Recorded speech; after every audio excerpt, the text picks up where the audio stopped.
When an entitled HOA president tries to turn my family ranch into her personal party playground, I draw a line in the dirt, sparking a wild battle of wills that'll keep you hooked till the end. Ma'am, if you set one more inflatable flamingo on my cattle fence, I swear the only party you'll have is watching my bull chase you down the driveway. I shouted, standing barefoot on my own porch at 7 in the morning while the HOA president, dressed like she was running a political campaign, barked orders at two guys unloading margarita machines from a van into my front pasture. That was my first warning sign that this Saturday would not go as planned. I had been sipping my coffee in peace when a caravan of SUVs rolled up, honking like they were announcing a parade. And suddenly, my quiet ranch was being invaded by a swarm of people wearing matching HOA Summer Bash t-shirts as if my property had just turned into their private resort. The woman in charge, Brenda Queen of Rules Dawson, waved a clipboard in my face like it was a royal decree, telling me that the community had unanimously decided my land was the perfect spot for this year's HOA Bash because it has more character than the park. And technically, your ranch is part of the subdivision perimeter. I blinked at her, trying to process how a group of people I never signed any paperwork with somehow believed they could convert my working cattle ranch into a tiki bar without so much as a knock on my door. By the time I noticed the guy hammering tent stakes next to my hay barn, my blood pressure was boiling higher than a Texas grill at noon. I stormed down the porch steps, yelling over the chaos as kids ran toward my pond carrying pool floaties shaped like pizza slices. Brenda barely glanced at me, too busy yelling at a teenager to set up the welcome table by my horse pen. I asked her politely once, twice, even a third time to stop what they were doing and pack it all up. She waved me off, saying, "Oh, don't be so uptight, Jim. We're all neighbors here," as if trespassing and dragging a mariachi band across my property counted as neighborly love. That's when I realized these people weren't confused. They were entitled and Brenda was their ringleader, determined to bulldoze my boundaries with a fake smile and HOA bylaws that didn't even apply to me.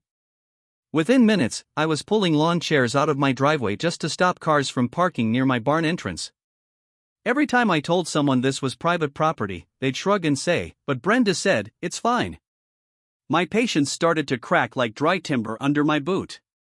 This wasn't just some mix-up. Brenda had orchestrated the whole thing, knowing full well I wasn't part of their HOA, but hoping I wouldn't fight back because community spirit would shame me into silence. She underestimated one thing. This ranch had been in my family for generations, and I defended with the same grit my granddad used to defend his cattle from coyotes.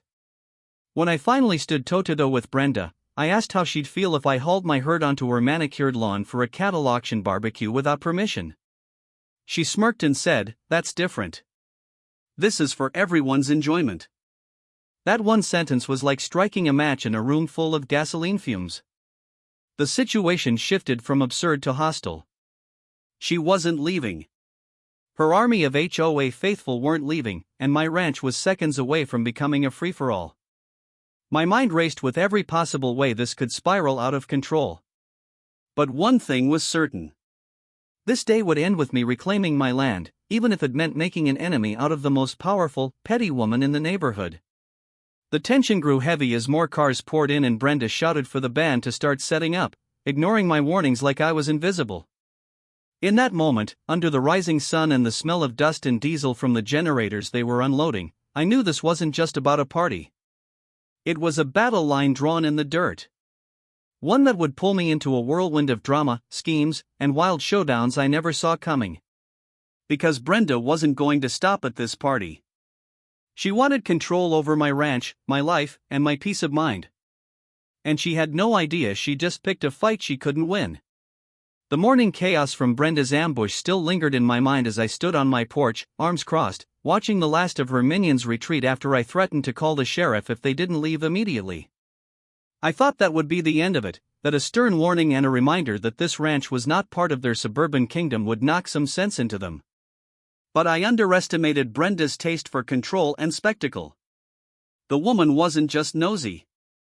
She was the self-proclaimed empress of every street within shouting distance of her clipboard. By noon, I received a letter stuffed in my mailbox, stamped with an HOA logo I didn't belong to, accusing me of failing to uphold community values by refusing to host their annual Unity celebration. Reading that nonsense, I nearly choked on my sandwich. My ranch sat on the very edge of their subdivision, separated by a barbed wire fence and acres of private pasture. Yet Brenda acted like my land was some HOA-owned playground. And waiting for her approval. I crumpled the letter and tossed it, telling myself to ignore her antics, but a nagging feeling in my gut told me this wasn't over. The following day confirmed my worst suspicions. I woke up to find a group of HOA board members parked just outside my gate, lawn chairs unfolded, sipping coffee as if staging a protest.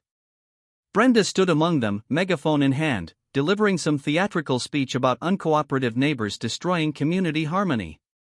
I almost laughed at how ridiculous it looked. A bunch of adults treating my cattle fence like a courtroom, but then I noticed the cameras. A couple of them were live streaming the drama on their phones, painting me as the bad guy to their HOA Facebook group, spinning a tale about a hostile rancher refusing to help the neighborhood bond. That stunt flipped a switch in me. I walked over, calm but firm, and told Brenda once again that my property wasn't up for grabs. Not now, not ever. She sneered, throwing out phrases like selfish, antisocial, and what's wrong with a little kindness? As if giving up my land to her circus counted as kindness. It was clear Brenda wasn't just trying to throw a party anymore. She was building a narrative, turning this into a power play to make herself look like the heroine of her own HOA soap opera while I was cast as the villain. Later that week, I learned just how far she was willing to take it. A neighbor I barely knew, a quiet older man named Hank, stopped by to warn me that Brenda was holding emergency HOA meetings about disciplining me through something she called community enforcement. According to Hank, she'd been telling everyone that my ranch was technically under HOA jurisdiction because a decades-old map had a dotted line connecting the edge of my land to their development. Total nonsense. But Brenda treated that dotted line like gospel. She was rallying people to sign petitions, promising to get a court order to extend HOA protection over my property. Protection? What a joke. It was an invasion disguised as neighborly concern. I thanked Hank for the tip and spent the evening pulling out old deeds and legal documents, proving that this ranch stood independent long before a single HOA house was built nearby. I even called my cousin, a lawyer, to make sure Brenda couldn't pull off any legal trick. He laughed, saying she didn't have a case, but he also warned me that people like Brenda didn't need facts to stir trouble. They thrived on chaos and intimidation. The next day, the intimidation arrived full force. Someone plastered flyers on my fence posts reading, "Help us save our HOA party. Jim's land is community land." My phone buzzed nonstop with blocked calls from HOA members telling me to be a team player. Kids biked past my driveway chanting Brenda's ridiculous slogans. It was like living in some bizarre reality show where logic didn't matter, only drama. I tried staying calm, but each stunt Brenda pulled felt like a deliberate attempt to break me down, to push me into agreeing just to make it stop. Instead, it did the opposite. It lit a fire in me, a determination to stand my ground, not just for myself, but for anyone who'd ever been bullied by these self-appointed rulers of suburbia. That evening, things escalated when Brenda herself marched up to my porch again, this time flanked by two men she introduced as security officers of the HOA. They weren't real cops, just burly neighbors in matching polos, trying to look official. Brenda handed me another letter. This one claiming they'd scheduled the party on my ranch again with or without cooperation because the community had voted. I looked her dead in the eye and asked what part of private property she didn't understand. Her face turned a shade of red I'd only seen on Angry Bulls, and she screamed that I was ruining everything, that I was the only obstacle standing between the HOA and their perfect summer celebration. The way she said it made it sound like this wasn't about a party at all. It was about control, about proving that no one could defy her rule. As they walked off, promising consequences, I felt the tension coil tighter. Knowing this was no longer a neighborhood dispute, but a full-blown war of wills. Brenda wanted a fight, and by the look in her eyes, she'd stop at nothing to win, even if it meant turning the entire community against me. And as the sun went down that night, I realized one chilling truth. This was just the beginning, and Brenda was only warming up. By the time the third week rolled around, my quiet ranch life had turned into a non-stop spectacle fueled by Brenda's relentless crusade. What had started as an unwanted HOA party had now escalated into a full-blown campaign of harassment designed to wear me down and make me cave into her delusional vision of community unity. Every morning brought a fresh round of absurdity. From anonymous flyers shoved under my door claiming I was un-American for refusing to share my land to fake HOA violation notices taped to my mailbox accusing me of breaking rules that didn't exist. At first, I tried to laugh it off, but the persistence of it all began to gnaw at me. These weren't isolated stunts anymore. It was a coordinated effort to paint me as the villain, and Brenda thrived on every ounce of drama it created. People who never even looked my way before now slowed their cars as they passed my property. Some blaring, others taking photos as if I were an exhibit at a zoo. It was infuriating, ridiculous, and yet strangely dangerous. Because the deeper Brenda's lies sank into their heads, the more they believed she had authority over me. The breaking point came on a Tuesday morning when I found bright orange traffic cones blocking my driveway and a banner stretched across it reading future site of HOA Summer Bash. I stood there staring in disbelief while a couple of HOA volunteers scoured around with clipboards measuring my front lot as if planning a construction project. When I confronted them, they looked nervous, but muttered that Brenda had given the order and that I should talk to her if I had concerns. Concerns? I had a few, starting with the fact that trespassing wasn't suddenly legal because Brenda printed a banner. I yanked the cones out of the dirt and ripped down that ridiculous sign, tossing it in the back of my truck. That's when Brenda herself appeared from behind a parked SUV, her ever-present clipboard in hand, and shouted at me for destroying HOA property. I nearly laughed out loud at the absurdity, but the crowd of neighbors gathering at the curb wasn't laughing. They were watching, whispering, recording. Brenda knew exactly what she was doing, painting me as the unreasonable rancher on camera while she played the role of the patient community leader trying to bring everyone together. That night, I decided enough was enough. I wasn't just going to sit back and let Brenda's Fantasyland story grow legs. I gathered every document proving my property lines, dug out old photographs of this ranch long before a single HOA house existed, and compiled a record of every harassment stunt she'd pulled. I wasn't just planning to stop her next party attempt.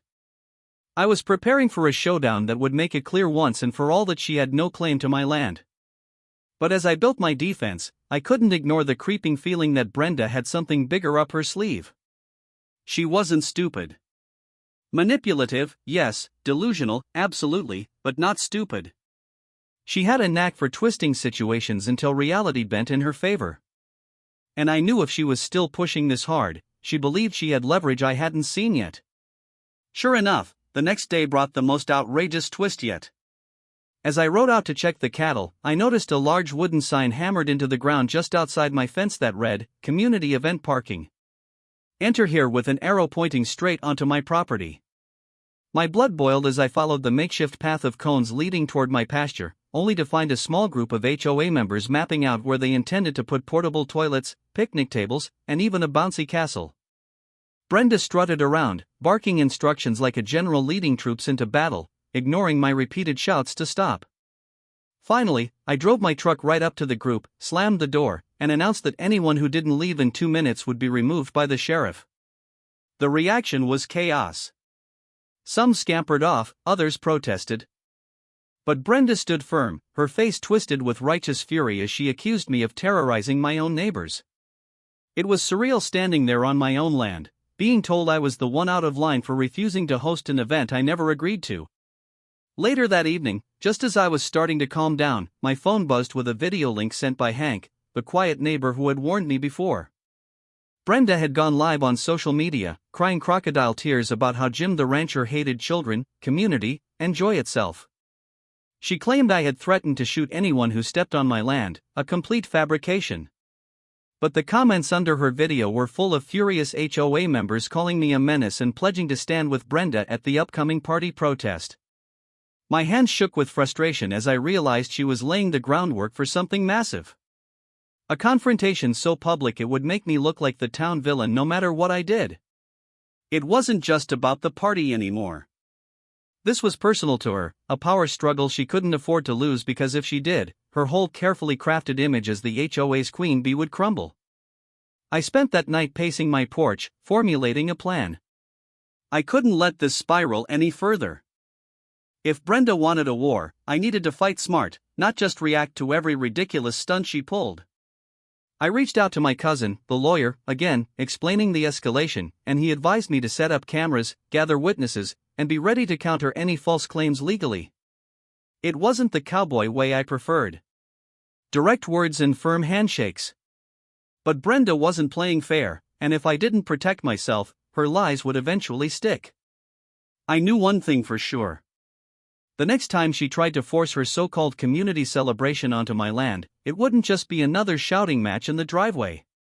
It would be the moment everything boiled over where one of us finally backed down. And as much as Brenda wanted to win this battle of wills, I was prepared to show her that some boundaries weren't meant to be crossed, no matter how loud she screamed about unity or how many neighbors she rallied to her side. The day of Brenda's so-called party protest arrived like a storm brewing on the horizon, thick with tension and the promise of chaos. I had been up before dawn, not because I wanted to watch the disaster unfold, but because my gut wouldn't let me sleep. The ranch felt different that morning, restless, like the land itself knew a battle was about to take place. I had my truck parked sideways at the entrance to my driveway, a chain across the gate, and signs posted every few feet along the fence line reading, "Private property, no trespassing." I had even spoken to the sheriff the night before, giving him a heads up that things might get rowdy. He promised to swing by if needed, but I could tell he thought it was all just neighborly drama that would fizzle out on its own. The problem was Brenda wasn't the type to fizzle out. By mid-morning, the first wave of HOA loyalists began rolling in, not in secretive trickles like before, but in a full-on parade of SUVs and minivans plastered with signs reading, "Save the party and community over selfishness." They honked, they cheered, and they parked their cars along the road, turning my usually quiet stretch of land into a spectacle worthy of reality TV. Brenda emerged from the lead vehicle, dressed like she was running for office, complete with a sash that read HOA President. As if anyone needed reminding, she carried her trusty clipboard in one hand and a megaphone in the other, instantly taking command of the crowd. Her voice screeched across the pasture, announcing that they were here to stand up against tyranny and secure their right to host the neighborhood bash on the perfect land meant for all. I stood by my truck, arms folded, watching in stunned silence as 100 or so people gathered on the roadside, chanting like this was some noble cause instead of a thinly veiled power grab by one egotistical woman. My blood boiled, but I forced myself to stay calm. Losing my temper was exactly what Brenda wanted.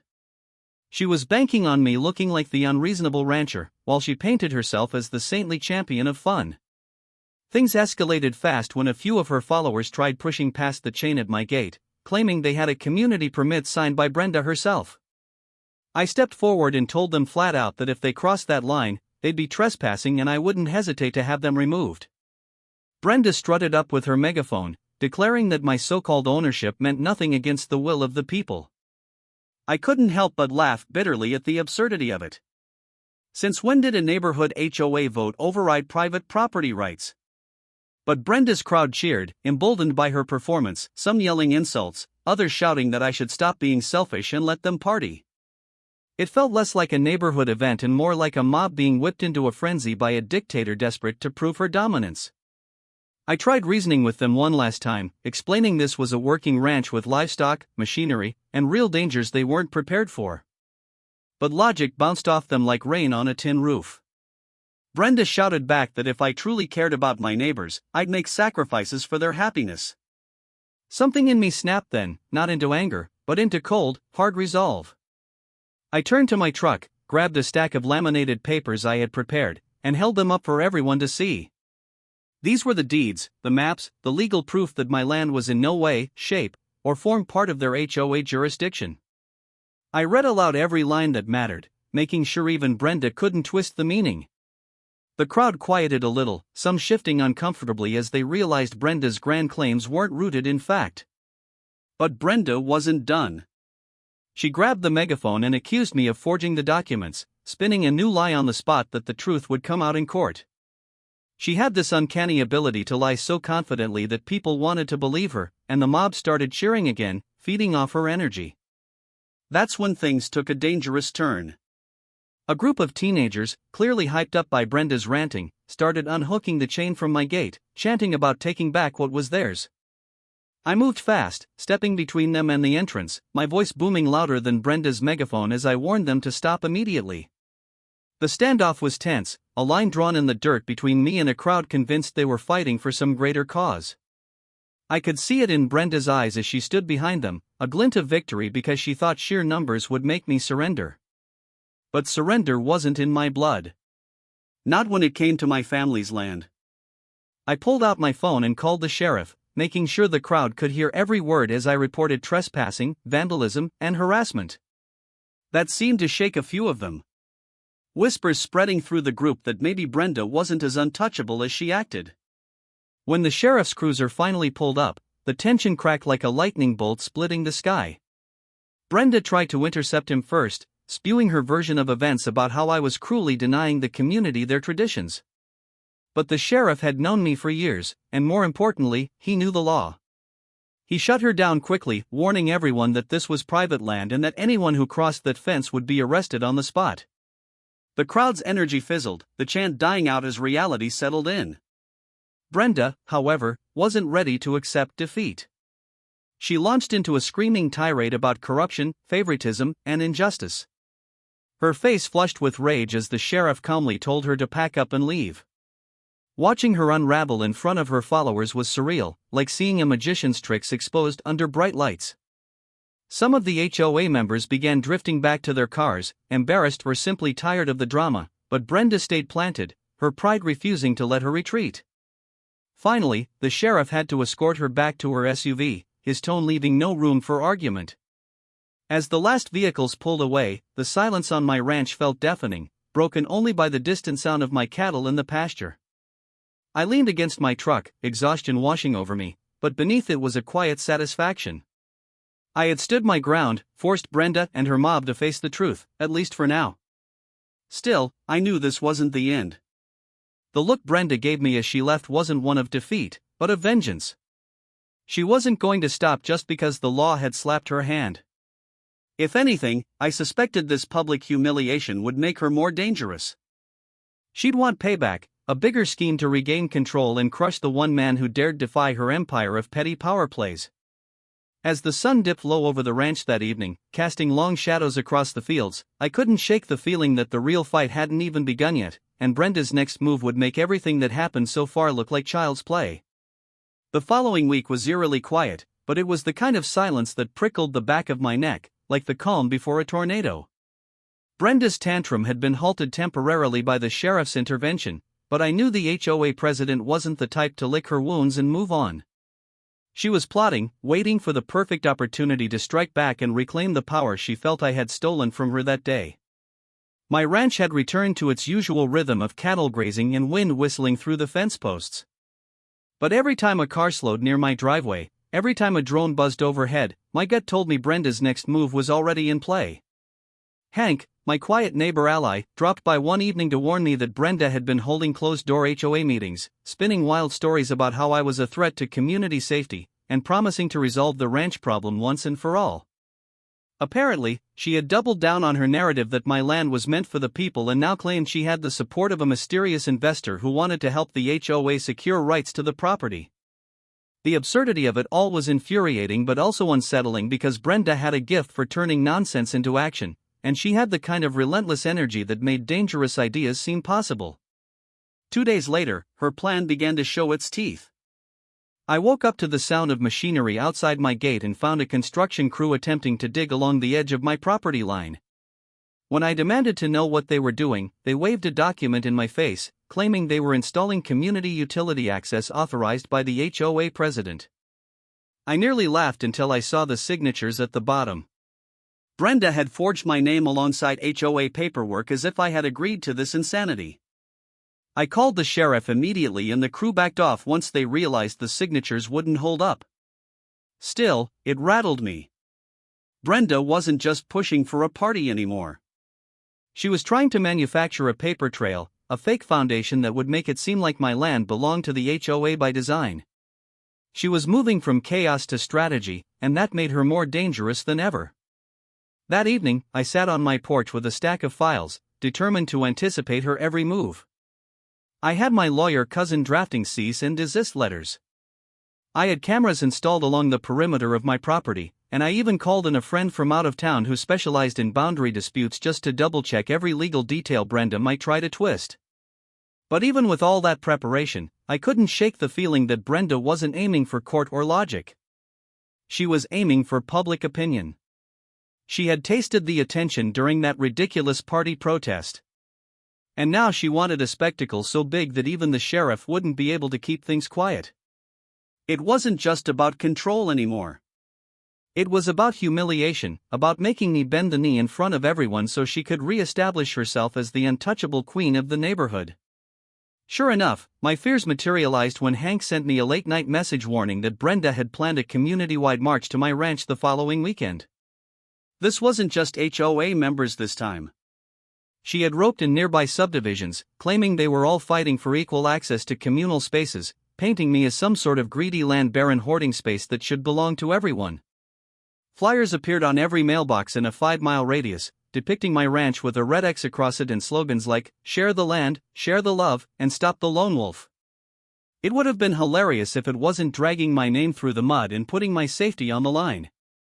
I felt cornered, not because Brenda had any legal standing, but because she was building an army of angry people who believed her lies. The days leading up to the march were tense. I barely slept, half expecting vandalism or trespassers at any hour. I moved my cattle to a more secure pasture and double-checked the locks on my barn, worried that Brenda or one of her more zealous supporters might try something drastic. The online chatter was worse than ever. Brenda's live streams painted me as a villain straight out of a fairy tale, complete with fake stories about how I once threatened kids for chasing butterflies near my fence. The lies spread like wildfire, and every comment section was full of strangers calling me selfish, heartless, even dangerous.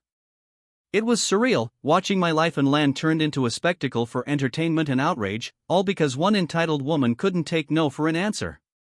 When the day of the march arrived, I was ready, or at least as ready as a man could be, when facing a mob led by a power-hungry neighbor.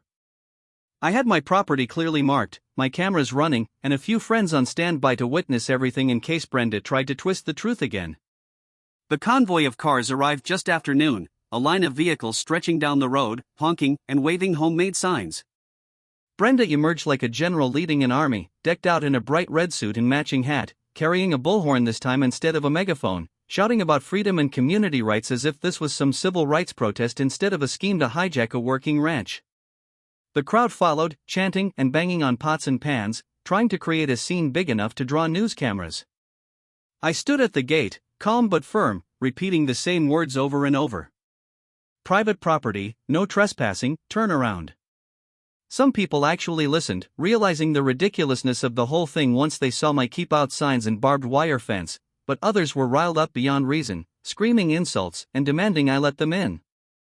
Brenda fed the chaos, shouting lies about how I had promised years ago to let the HOA use my land, claiming she had historic agreements that proved my ranch was always meant for them. I challenged her to show those agreements, and of course, she had nothing but bluster, yet the crowd still cheered. It was like trying to reason with a cult, one fueled by Brenda's ego and her hunger for power over me. Eventually, the sheriff arrived once again. This time with backup, and the crowd was given a clear choice: disperse or face arrest. Many left grumbling, but Brenda stayed rooted to the spot, arguing with the deputies as if she could convince them to rewrite property law on the spot.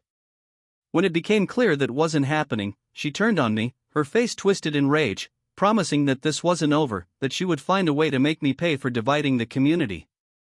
I stared her down, saying nothing, knowing any words I spoke would be twisted later. Finally, the deputies escorted her to her car again, and just like before, the spectacle fizzled, leaving behind nothing but tire tracks, littered flyers, and a heavy sense that this feud had only deepened. The days following the march felt like living in a pressure cooker. Every minute tense, every sound on the wind making me wonder what fresh madness Brenda would unleash next. The sun rose on my ranch the same way it always had. Golden light spilling over the fields and the cattle grazing peacefully. But there was a heaviness in the air that hadn't been there before. I knew Brenda wasn't done. Not by a long shot. Because women like her didn't just take defeat and walk away. They plotted. They schemed. And they came back twice as fierce.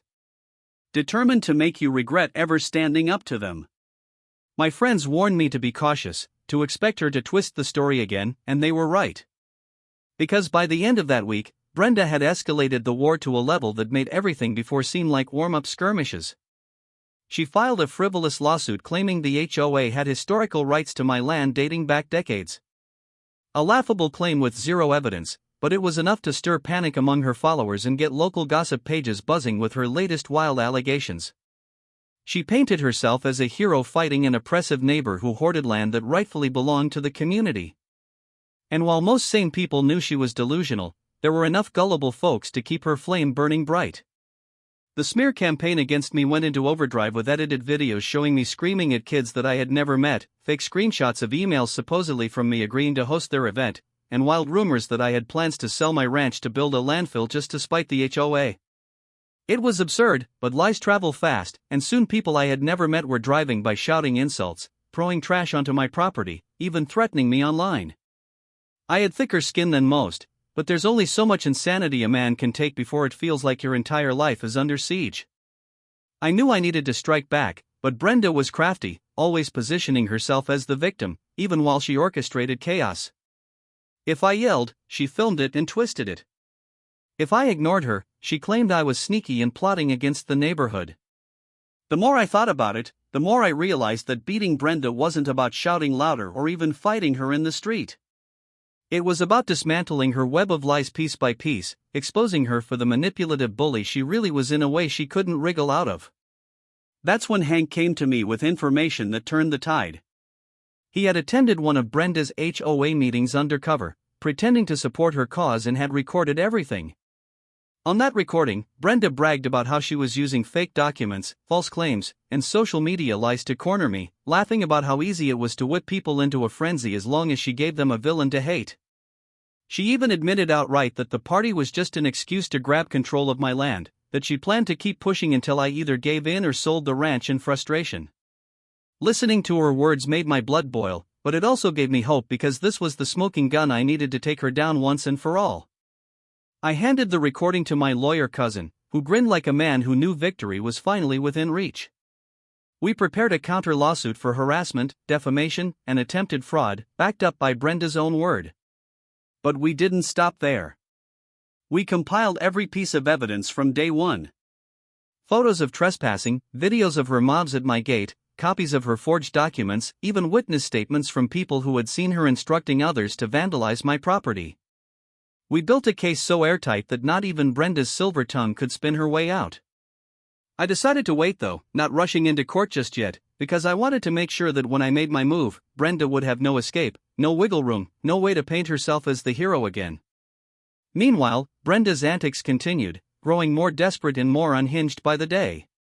One morning, I woke up to find fake for sale signs staked all over my land with her phone number listed as the contact for community buyers only. Later that week, someone tried to cut through my fence in the dead of night, leaving my cattle wandering dangerously close to the road. I installed more cameras, floodlights, and motion sensors, turning the ranch into a fortress just to keep the insanity at bay. Each stunt Brenda pulled seemed designed to push me over the edge, to make me snap so she could play the victim again. But I refused to give her that satisfaction. Instead, I stayed calm, documenting everything, building my arsenal for the day of reckoning I knew was coming. The turning point arrived when Brenda tried to stage one final outrageous spectacle. She announced a peaceful sit-in on my property, claiming it was the only way to reclaim community land stolen by a selfish rancher. The plan was for dozens of HOA loyalists to cross my fence and camp out until I agreed to give them access for their event. This time, though, I was ready. I had already spoken to the sheriff, handed over all the evidence I'd gathered, and ensured that every legal line was drawn clearly in my favor. When the crowd arrived, chanting and waving signs, Brenda leading the charge like a general about to claim victory, she was met not just by me, but by deputies, legal notices in hand, and reporters tipped off about Brenda's fraudulent schemes. The scene that unfolded was chaos and pure satisfaction rolled into one. As Brenda tried to rally her mob, deputies read out the charges against her, handcuffing her in front of the very crowd she had manipulated for weeks. The recording Hank provided played over a deputy's loudspeaker for everyone to hear. Brenda's own voice admitting she had lied, schemed, and plotted to steal my land. The cheers turned to stunned silence, then murmurs of betrayal as her followers realized they had been pawns in her twisted game. Some even apologized to me on the spot, faces red with shame as deputies led their once feared queen bee to a waiting cruiser. For the first time in weeks, the air around my ranch felt light again, free from the constant weight of Brenda's tyranny.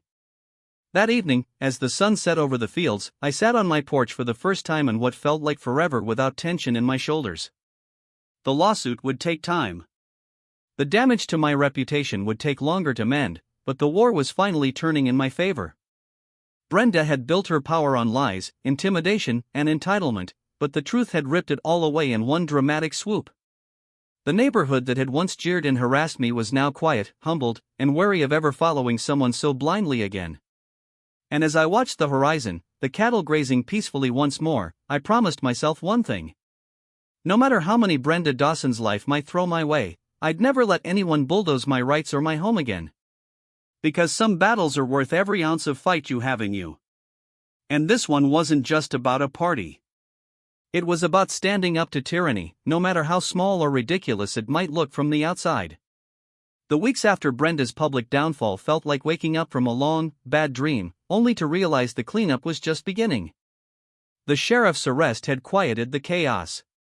But the echoes of everything Brenda had stirred lingered in the air like dust after a storm. The once hostile stares from passers-by had turned into awkward glances or quick looks away, as if the whole neighborhood was ashamed of how far they had followed her down that rabbit hole. Some folks came by to apologize, mumbling excuses about how convincing Brenda had been, about how they just wanted to believe they were part of something important. But I could tell they were really apologizing to themselves for letting someone else do their thinking. I accepted their words politely because holding a grudge wouldn't undo anything. But I couldn't forget how fast an entire mob had been willing to strip me of my rights just to feed Brenda's ego. It was a reminder that entitlement wasn't just born from one person.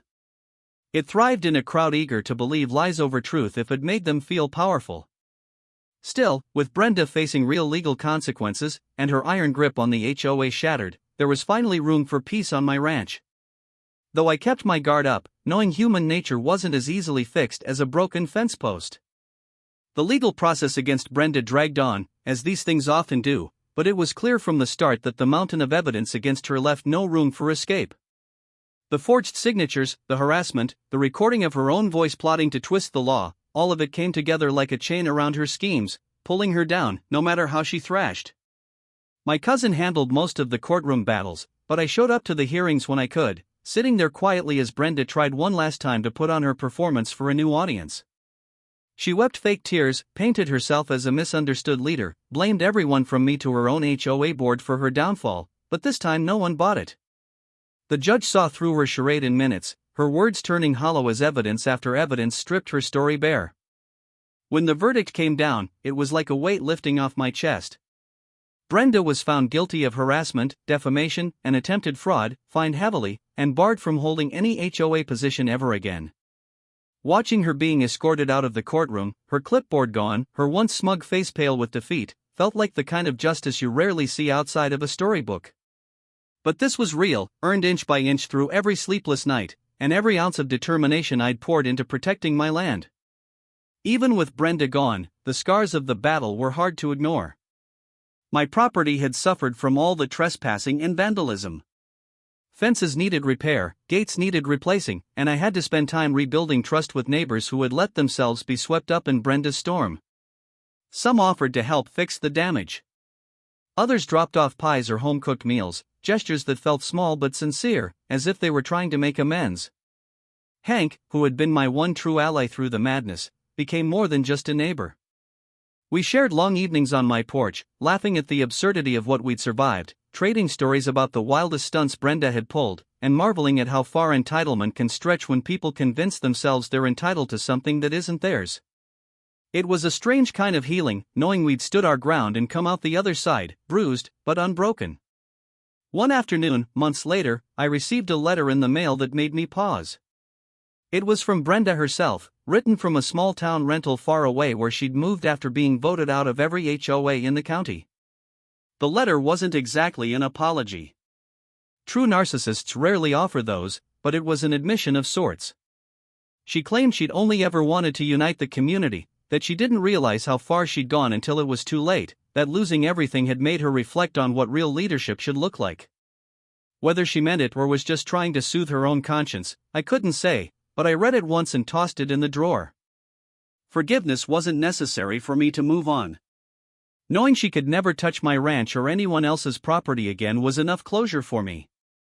Life eventually settled back into its old rhythm. The mornings were quiet again, filled only with the sound of cattle lowing and birdsong instead of chanting mobs or screeching megaphones. My porch coffee tasted sweeter when I wasn't wondering what chaos might roll up my driveway that day. I invested in stronger gates, more cameras, and a big sign that left no room for debate about property lines. Not because I expected another Brenda, but because I'd learned the hard way how quickly someone could try to trample your peace under the guise of community spirit. The experience had hardened me, but it had also given me a strange kind of pride. I had stared down an entire machine of entitlement and mob pressure, and I hadn't folded. I had protected what was mine, not just for me, but as a reminder to anyone watching that rules, power, and popularity don't erase the truth. The funniest part, though, came later when the story of Brenda's downfall turned into a local legend retold at barbecues and coffee shops. People who once jeered at me now laughed about the time Brenda tried to annex Jim's ranch, shaking their heads at how wild it had gotten. New HOA presidents were voted in, ones who actually understood boundaries, and they made a point to keep a wide, respectful berth between their rules and my land. My ranch became a symbol of standing firm, a lesson in how one stubborn man with nothing but determination and a good lawyer can topple the self-made throne of an entitled tyrant. Sometimes folks would drive by, slow down, and shout a cheerful, "Hey, Jim, thanks for keeping the line," and it always made me grin, knowing the message had sunk in. One evening, sitting on the porch with Hank as the sun dipped low and painted the sky in streaks of orange and gold, I thought about everything that had happened, every battle, every sleepless night, every absurd stunt Brenda had tried to pull. It had been chaos, yes, but it had also been proof of something I'd always believed deep down, that no matter how loud or powerful entitlement tries to be, it can't change what's right, it can't rewrite the truth, and it can't break someone who refuses to surrender. Hank raised his glass of iced tea and said, "Here's to peace and private property," and I clinked mine against his, feeling that rare, hard-earned sense of victory settled deep in my bones. Brenda might have thought she was unstoppable, but in the end, all it took to stop her was one man who refused to let lies and arrogance win. And as the last light faded over the fields, I knew one thing with absolute certainty. This ranch would always stay mine, not because a piece of paper said so, but because I had fought for it when it truly counted, and no one would ever dare try to take it from me again.